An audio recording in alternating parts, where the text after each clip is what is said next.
Good morning, everyone. Welcome to Namaste, Lake Chapala. That song we just heard, there are quite a few powerful lines in it, but my favorite, and it's most poignant and pointed like an arrow to the truth. I am all I desire. There's nothing more. There's nothing less.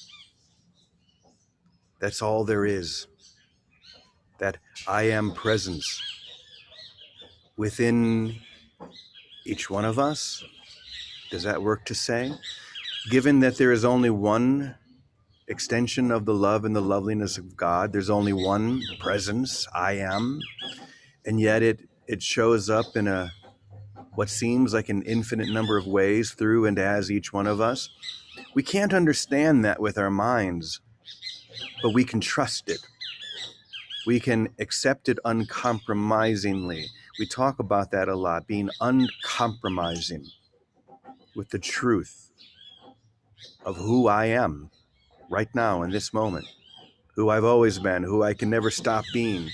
And to look at you and to say and see the same thing, to see and say the same thing to everyone, no matter what, whether they be a king or a drug addict.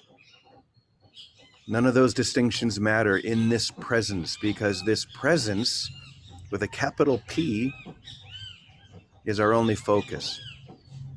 But I begin by realizing I am that presence. There's nothing I need to earn or gain or learn. Simply accept. I am that. Now, one of the ways that we've been sharing that over the last number of months is through a book that I'm working on called The Impersonal Light. We visited a lot of it a few months ago. And for me personally, just being able to, I don't like the word channel, because channeling has these connotations like there's something happening outside me. There's some entity, some higher enlightened being that's coming through some passive vehicle. But that negates the experience that we're describing, that I am that. And I claim that through the release of my self-identity. My self-identity, what we might call Jimmy, is nothing. It's nothing at all. It's literally a shadow of who I am. And so it's this that we claim, not saying, well, there's some being that's never incarnated or incarnated a long time ago that's channeling through me.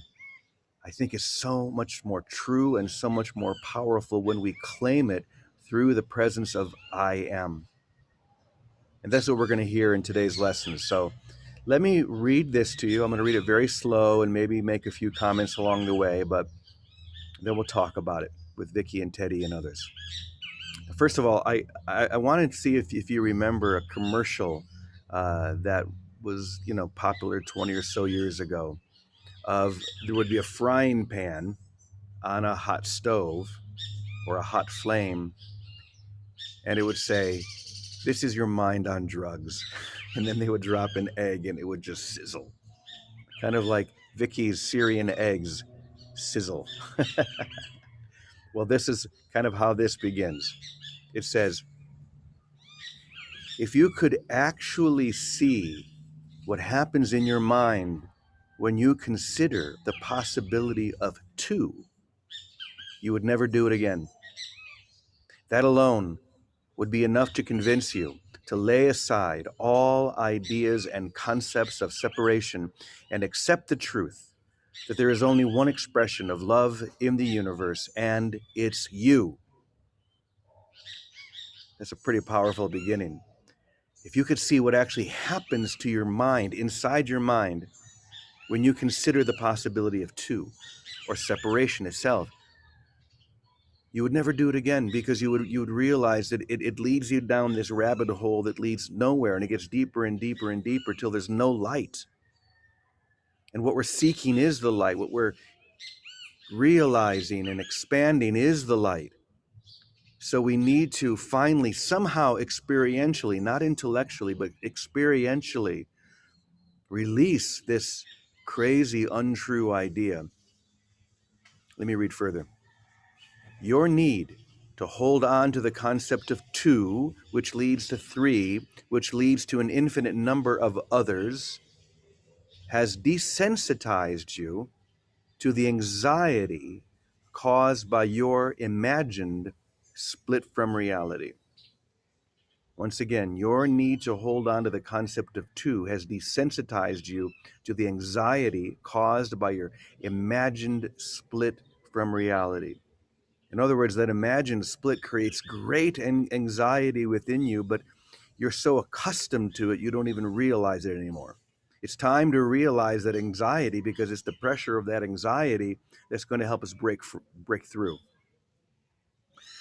And here I am telling you that the split never actually occurred, except in your imagination. You can choose to believe that I am telling you the truth and experience the freedom that truth brings, or you can refuse and continue living within the spinning sphere you call home, which is not your real home. The spinning sphere you call home, which is not your real home, the so-called reality that never, ever gives you what you really want. I think if we're honest with ourselves, we realize that this so-called home or this state of consciousness that we have chosen never, ever gives us what we really want, what we're really seeking. It hints toward it. It may give you the scent, but never the reality. And that's the only thing that will ever satisfy you. The reality that you are right now, the presence of I am within you right now. Okay. Do you think I'm being harsh in my criticism of the impossible situation you've created? I am, and I will continue to be. Soon you'll see that it's the only way to escape from the gravitational pull of your ego mind, which has claimed you until now. And the birds sing. The gravitational pull of your ego mind, which has claimed you till now. You must become, and this is important, you must become as uncompromising in seeing the truth as I am in sharing it. In other words, the I am presence within you is always sharing the truth, but you have refused to see it. Now, if you want to have the experience, you must be uncompromising in seeing it. I am not holding anything back, and neither should you. I don't hold anything back because I would only be withholding it from myself. And that causes pain that I don't choose to endure. You do choose to endure it. You do choose to endure the pain, and that's the only problem you have, that you've chosen to endure the pain of separation. Stop enduring pain that blocks you from experiencing the love that created and maintains you. Stop forcing away that which is forever united within your true identity, the I am we share.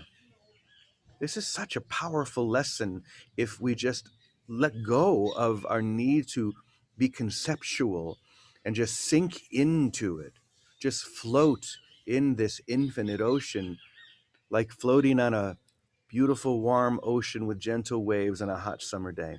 Just float there. Allow it to penetrate the armor. Drink it in, and you will come to life, literally. Okay, a little bit more.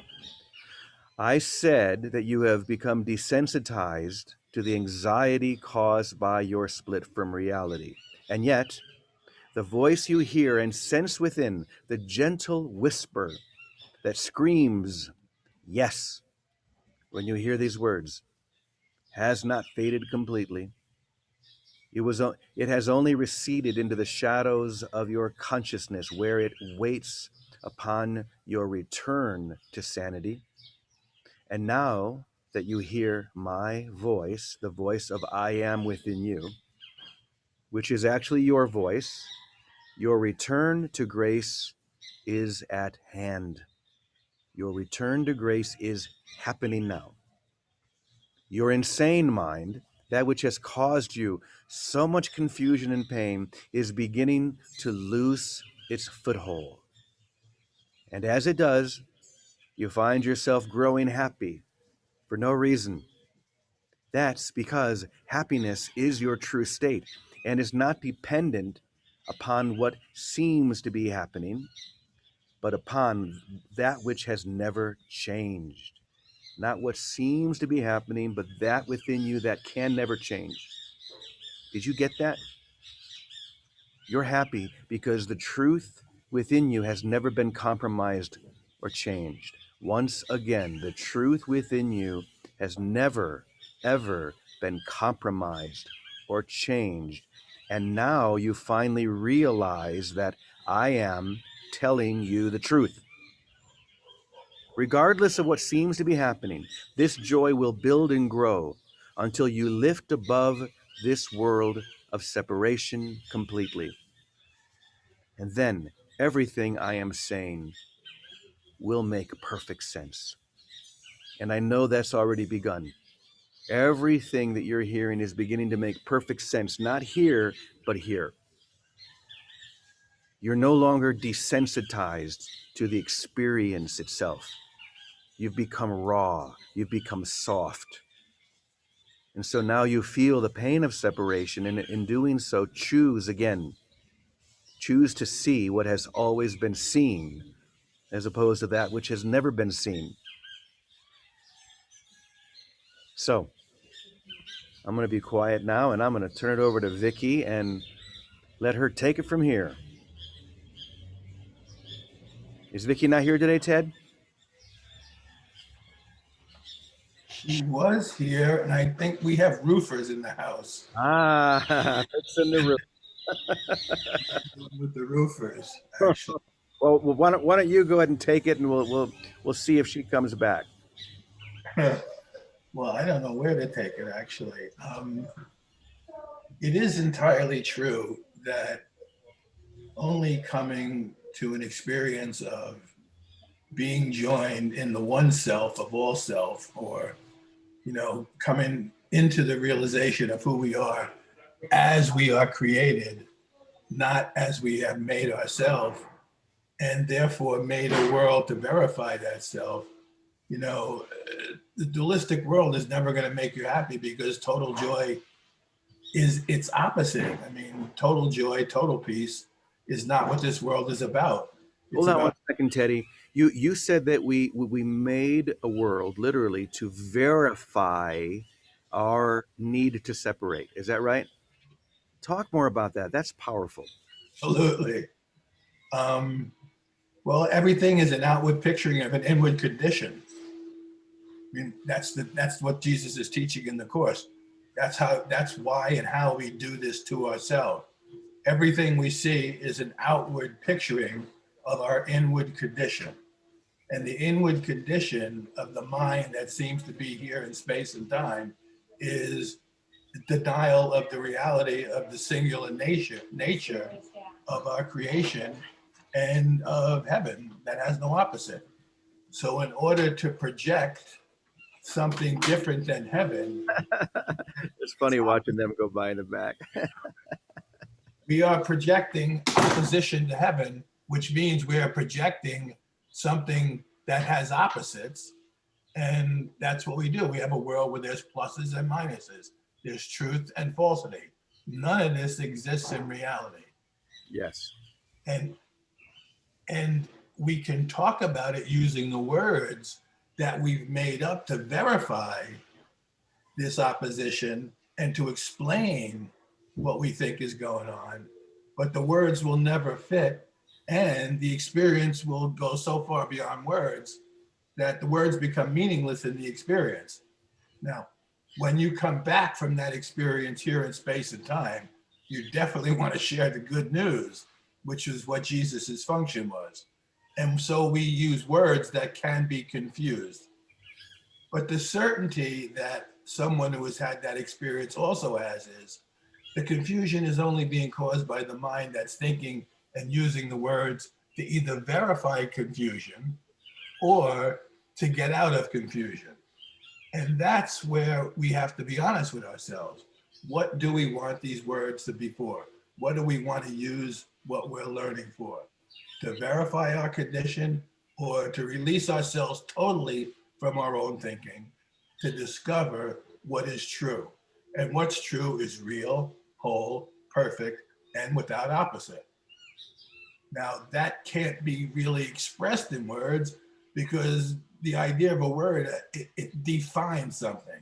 It takes something out of the whole and defines it. It makes the whole less than whole by the nature. That's the nature of the word definition. So an experience is required. When that experience has come, the words are gone.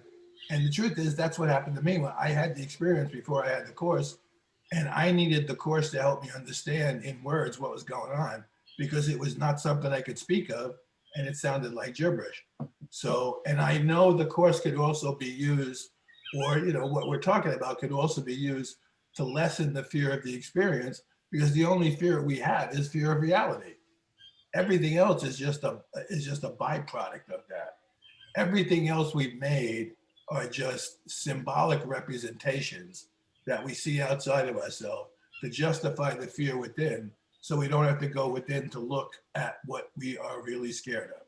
And we're really scared of who we are in truth because it would destroy everything we think we know and think we are and where we think we live as having any reality whatsoever.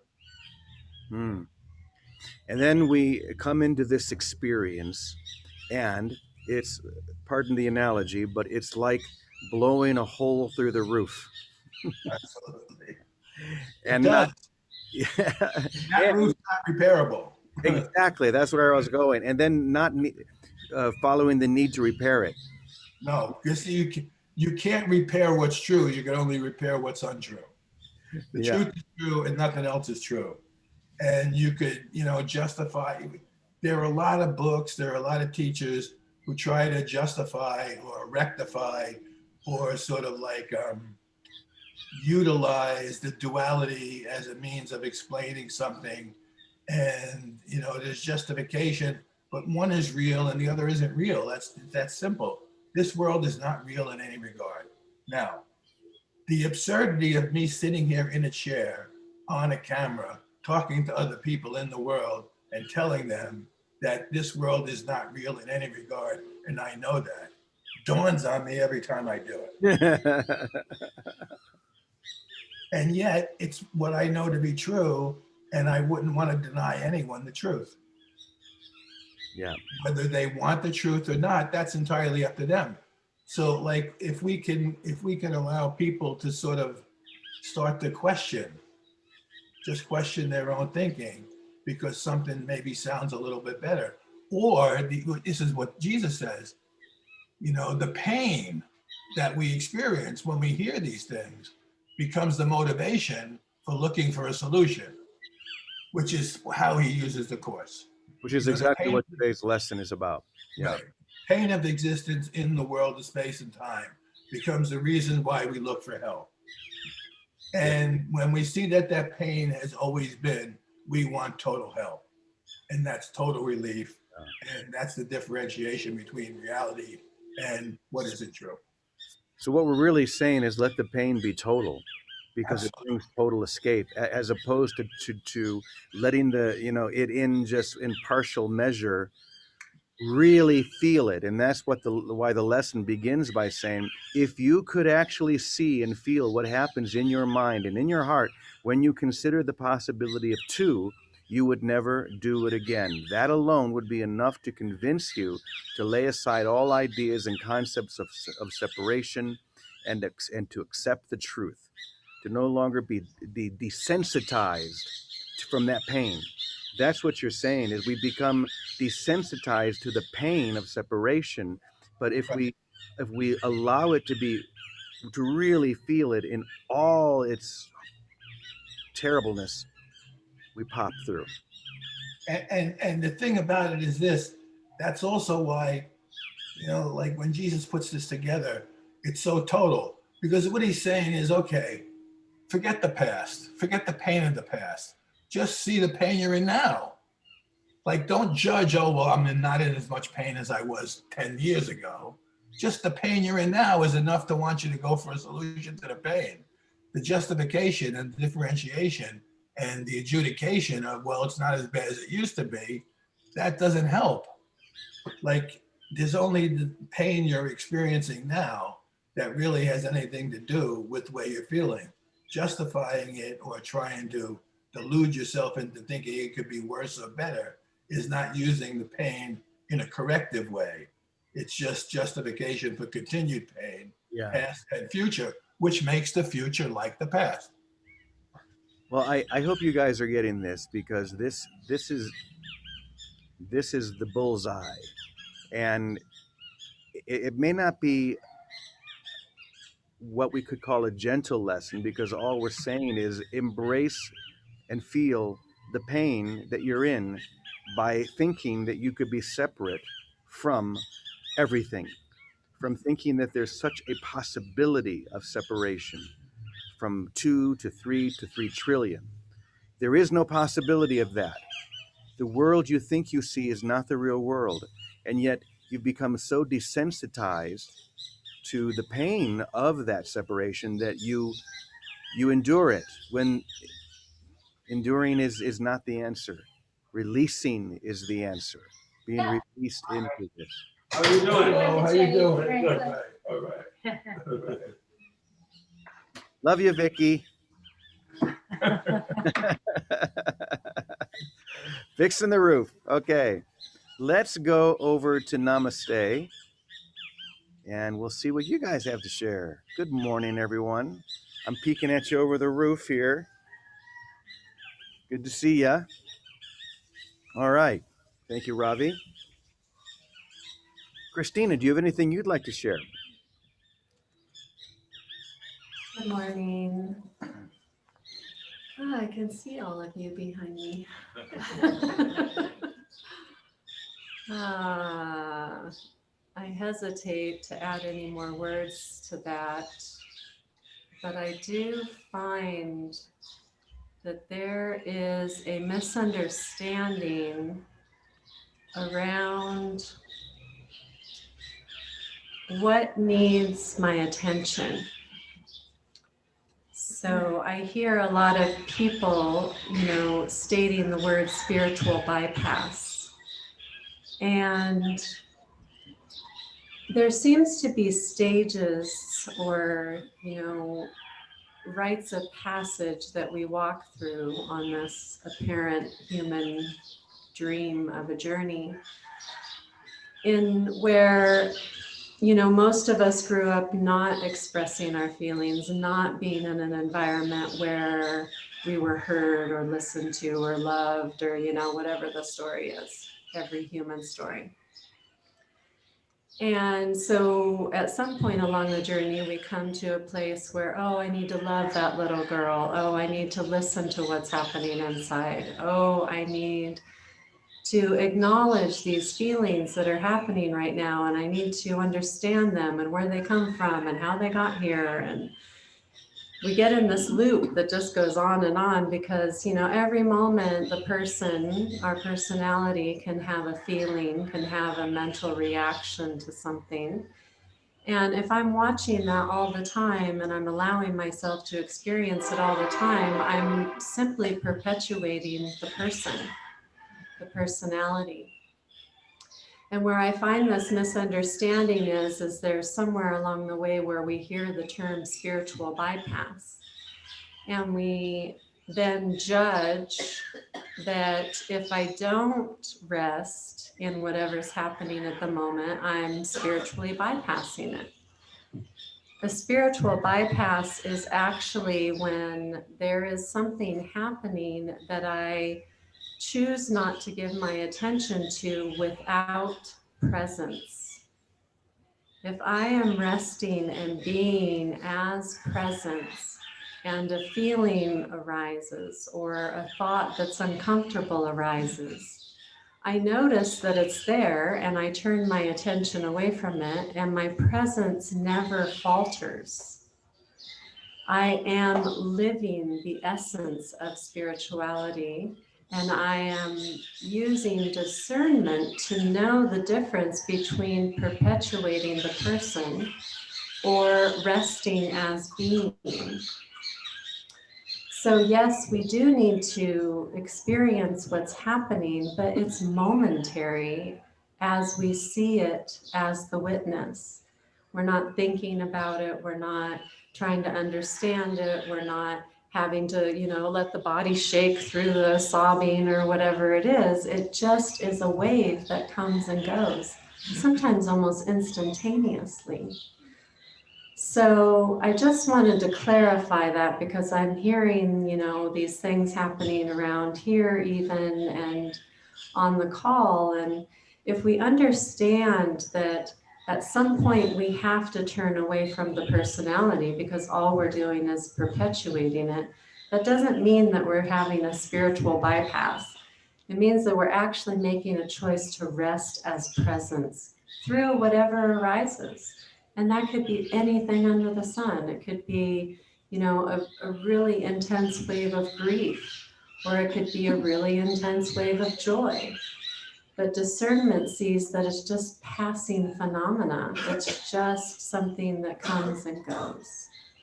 So today, may we recognize what is passing through and allow ourselves just to rest as being through it all so that we're not getting stuck to it along the way. That's what our transparency is. Everything just moves through us without getting attached to it. So thank you. I hope that helps some understanding around presence and attention and spiritual bypass. We're just called to be present to what is the presence that's present right now. To be present with it. That's all. There is a holy presence that is the only thing that is real, and to be just present with that, to let everything else go and to focus on that divine presence that we can sometimes call I am consciousness, or whatever you want to call it, whatever words you want to use. Just relax into it. And if we can just relax and let everything else just dissolve, which is what it's called to do, to dissolve, because it's nothing, then we find ourselves within that holy presence where we've always been. And once again, the line from that song, I am all I desire. There's nothing more. There's nothing less. That's it. That's the whole thing right there.